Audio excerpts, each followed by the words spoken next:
guys, how's it going? Welcome back and welcome to my review on the Huajun W606-3 by Huajun.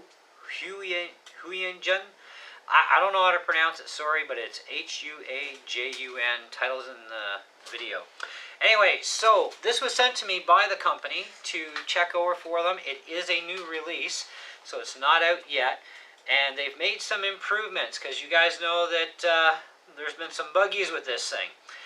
They've got a new upgraded controller board in here with new programming as well as a new radio. Okay, now this is the Wi-Fi FPV version of this, so you will need either a iOS Apple phone, an Android phone, or a iPad or Android tablet, one of the four, and you will need to download a program that is called HJFPV. That will be the program to run the Wi-Fi on this for you. And your smartphone will clamp right into here, okay? Whether it's an Apple iPhone or an Android phone, will clamp into here. As far as iPads and tablets go, no, it's not going to clamp into here, so you'll have to figure out something for that. Anyhow, so I'm going to quickly go over the features of the radio. I do have an unboxing video, but I wanted to explain the features of the radio in this video for sure. On the left top toggle here, we have headless mode. Right is going to be your return to home feature. Works better in headless mode than it does not in headless mode. Typical throttle on the left side, so mode 2, as well as your yaw is on the left. Left and right banking, forward, backward. Now on the back side here, on the right button, fast click for a snapshot.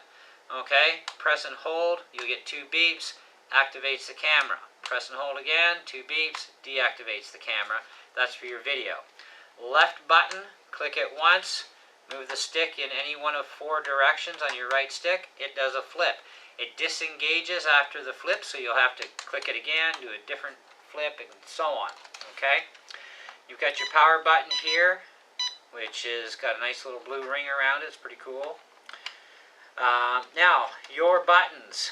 When you are not in altitude hold, your top button turns the lights on the quad on and off. Your bottom one is for your rates. There's 2 rates on this thing, basically slow and fast. It's not a speed demon, okay? When the altitude hold mode is on, this becomes throttle trimming for up and down, because your throttle will be totally disengaged for you.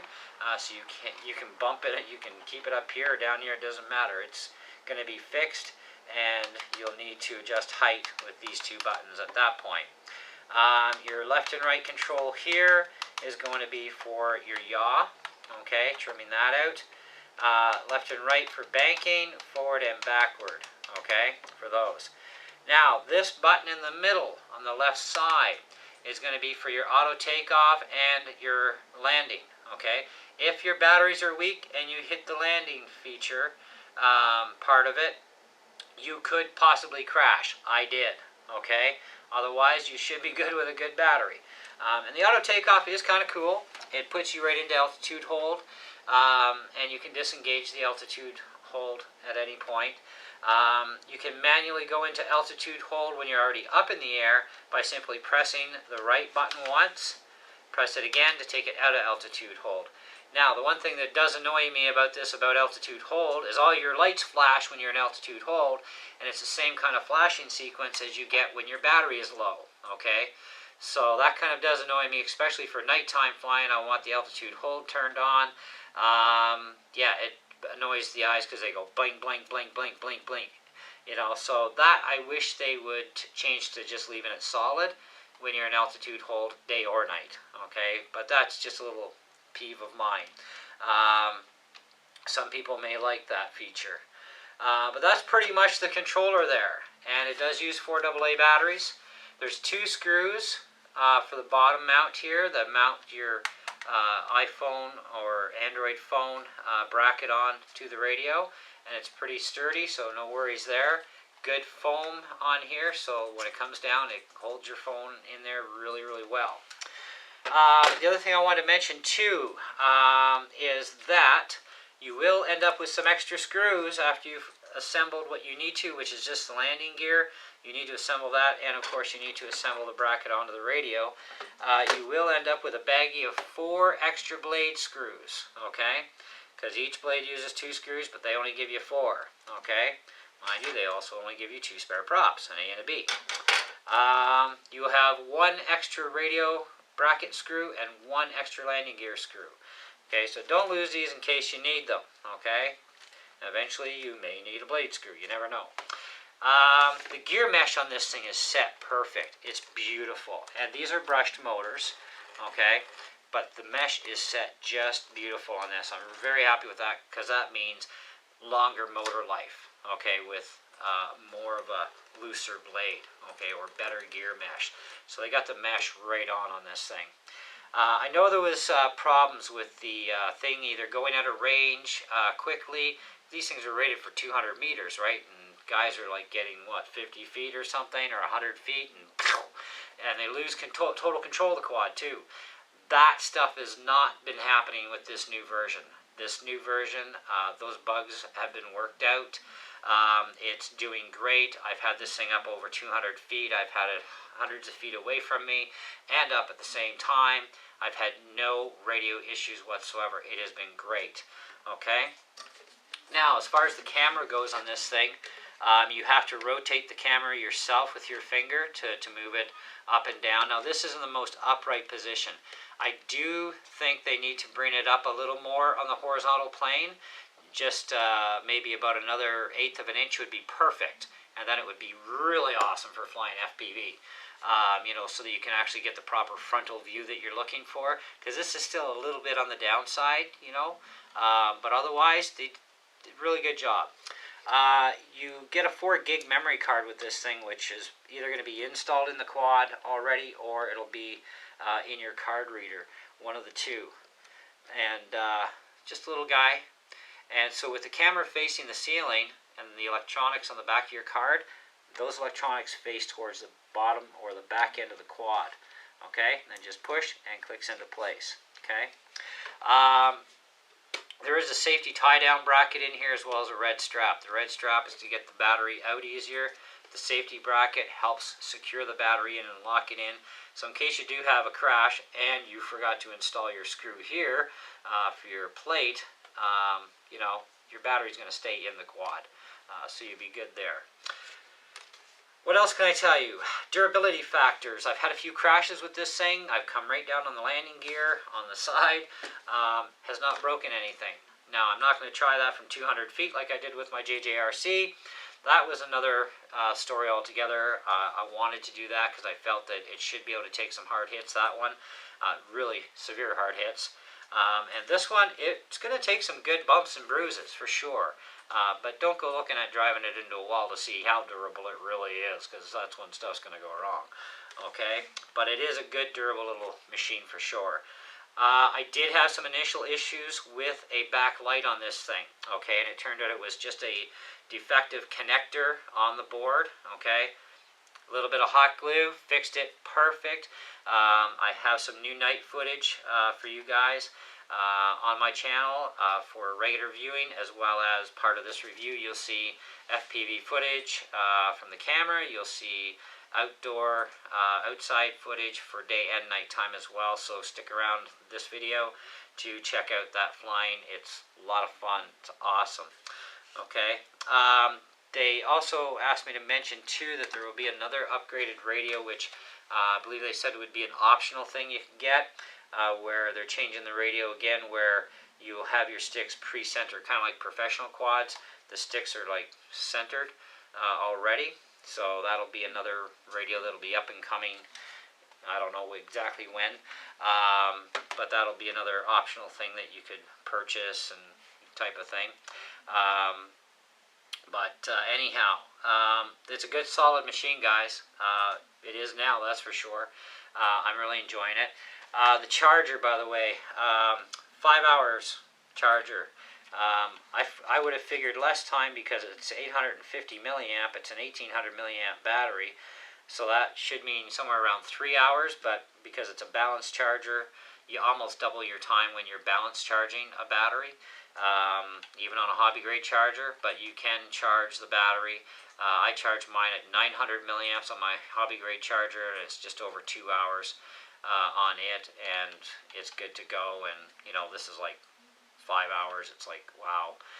But you do get really, really close to that 10 minutes of rated flight time, you know, and with the rating of 200 meters, you know, that's like 600 feet plus.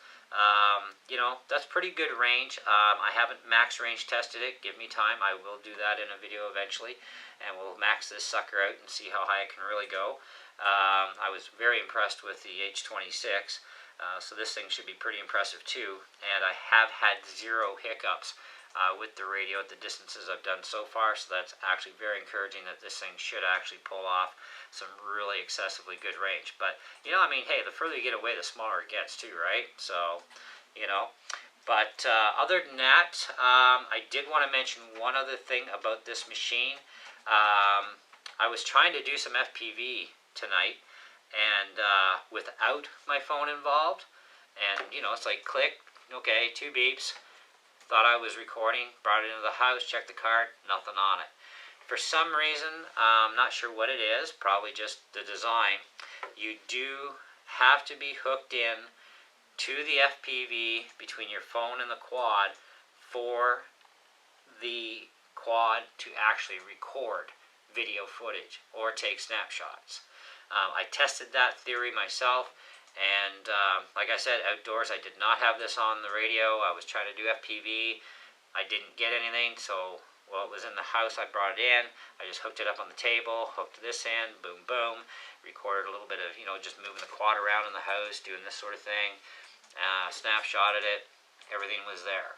So you do actually, if you want to record video, you do need your device paired to the Wi-Fi with the camera in order to accomplish that. So, all in all, I'm going to definitely put this at, I would give it a 4.5 out of 5. And I'm also going to recommend this thing to beginners too. Normally I wouldn't with such a big quad. This does have 9-inch blades, pretty big blades. But because of the altitude hold feature, that is going to be awesome for beginners. Because one of the hardest things to learn initially is a 4-channel system, because you have to be able to run your right stick, your throttle, and your yaw on your throttle stick all at the same time. And that's difficult for beginners to learn at first. You know, so with the altitude hold in there, you've now minused 1 channel. So it's like being a 3-channel again. In a way, so you have a lot easier time learning it without interrupting your throttle, and you can keep the quad at an extremely safe height, so that A, you're not hitting the trees and going into them, you're not landing it on the roof of your house type of thing, you know, and you can control the quad much easier, so it gives you that extra edge.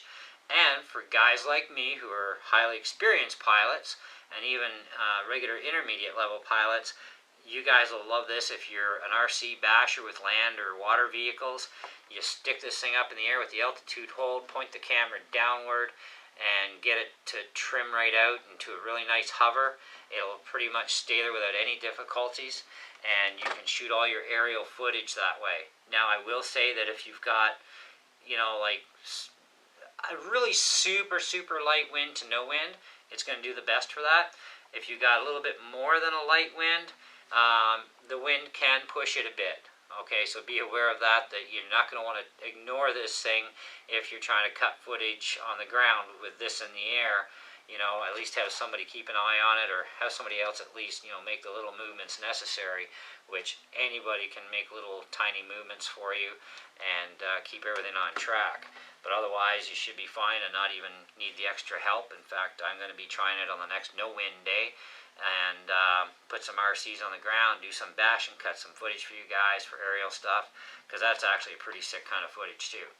So anyways, we have the videos for you for watching for your flying fun, and let me know what you guys think about this thing. I think it's great. I think the new upgraded version is going to be awesome.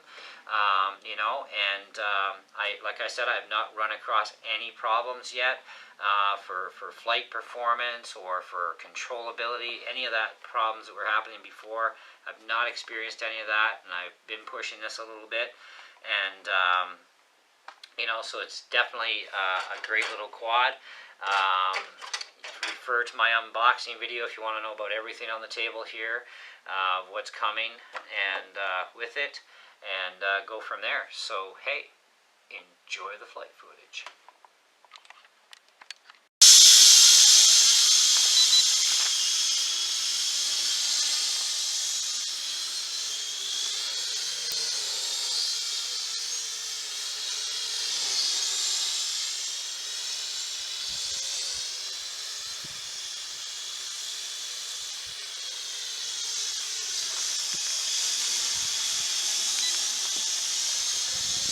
How high does this go to? Rated for 600 feet. Okay. Right now it's in altitude mode. Yeah. So if I run the throttle up and down, does not do anything. Oh, okay. Which is great for like even a real noob beginner pilot. Yeah. I'd actually recommend this because of the altitude hold feature. Any noob can fly this thing and not have to worry about it because you set the height where you need it, eh? Yeah.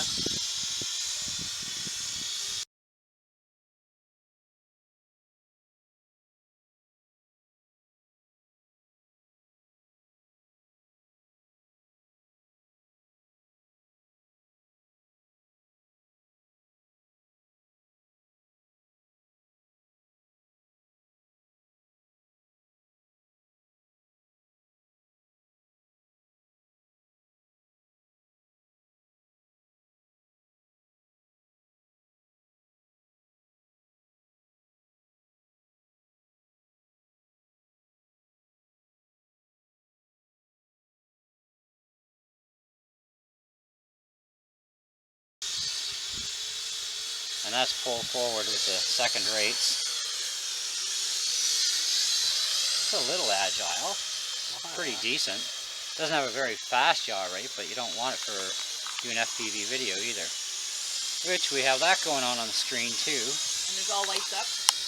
Yeah, lights up really awesome at night. I actually have a night video already on my channel. But I got to put another one up because one of my bulbs went funky on me, but I fixed the problem. And the camera is at its most upright position right now.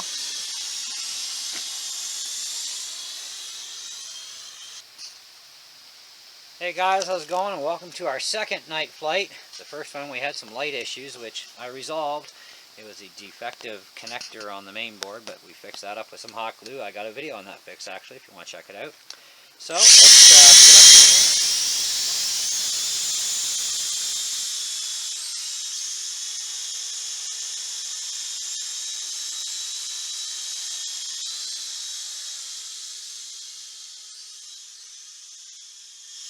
Lights out.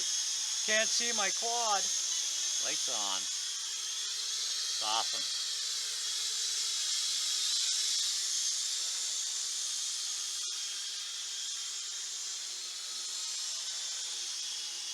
I'm not going to bother with any of that altitude hold or anything like I did in the first video. This is just a straight, nice flight video for you guys.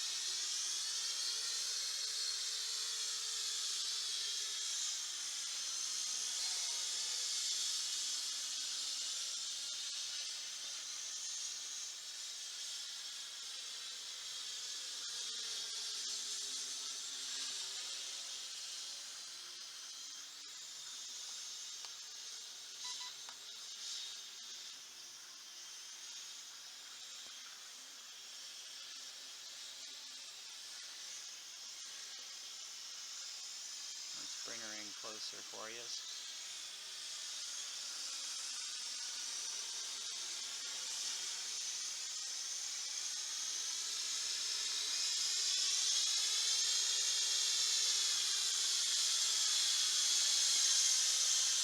I'm just on the low rates right now.